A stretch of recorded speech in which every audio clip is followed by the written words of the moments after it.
Has prompted one evacuation. Towns on the Crystal Coast say they're not making that call just yet. WNCT's Katie Harden is there with details on how the coast is preparing. Katie.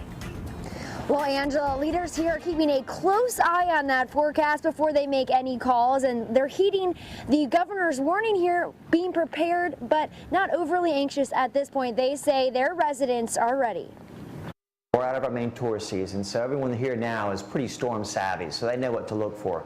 So far, the Crystal Coast communities have not issued any evacuations, but residents are already wondering what will happen if they do. The number one question during any hurricane event is the bridge open? And the bridge only closes if the town has issued a mandatory evacuation order and is under a curfew.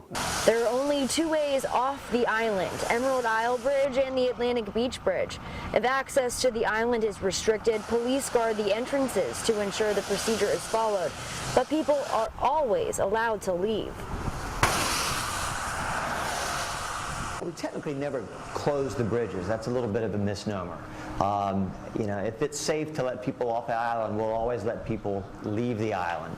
The only time we restrict any access is if and only if there has been a mandatory evacuation where we restrict access back onto the island. For now, town officials plan to keep a close eye on the forecast before making any specific decisions. It all depends on exactly what the track of the storm is and what the wind speeds are and so forth. So, you know, that's why these things are very specific. We need to take each one individually.